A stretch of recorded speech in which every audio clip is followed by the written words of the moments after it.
Fired for refusing my boss my garage code. He then tried to repo a car currently in his own lot. I've spent the last 3 years at a mid-sized logistics firm. My boss, Gary, is the classic G-Wagon driving ego tripper who thinks he owns his employees because he signs the checks. Yesterday, Gary called me into his office and demanded my garage door code. He claimed he was sending a maintenance guy to swap out my company sedan at my home while I was at my desk.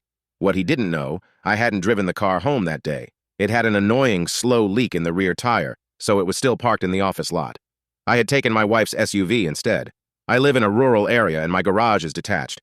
It's where I keep about $10K in woodworking equipment, including a brand new cabinet saw I haven't even finished wiring up. I told him absolutely not. I have the keys in my pocket and I'll just drive it to the shop myself tomorrow. Gary went nuclear. He started screaming about insubordination and withholding company assets. He gave me an ultimatum. Give him the code or I was fired for theft, and he'd have the cops at my door. I didn't blink. I told him that if access to my private home was a condition of employment, then I was done. He told me to pack your shit and get out of this building right now. I followed his order to the letter. I left the car keys in his inbox on his desk, which was a mess of paperwork, and walked out without saying another word. Here's the thing. I didn't drive the company car to work that morning. It had a slow leak in the rear passenger tire, so I had left it in the back of the office lot and taken my wife's SUV instead. Since Gary was too busy screaming to look out the window, he just assumed I'd driven it home like I usually do. About 2 hours later, my Ring camera pings. A hook-and-book tow driver Gary uses for cheap fleet moves is in my driveway.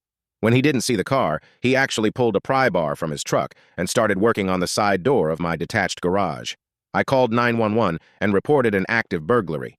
Because I'm out in the sticks, response times usually suck, but a county deputy happens to live 2 miles down my road. He was in my driveway in under 6 minutes and caught the guy mid-pry. The tow driver folded instantly.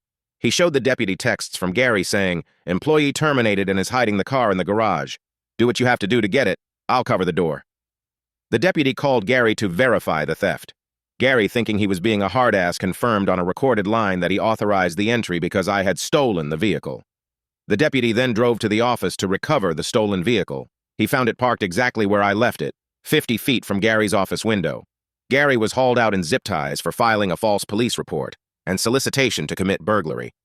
He apparently made it worse by resisting and screaming about his rights, which earned him an obstruction charge for good measure. My lawyer is already salivating over the wrongful termination and the attempted break-in. Gary tried to play God with my private property, and now he's figuring out how the legal system works from the back of a squad car.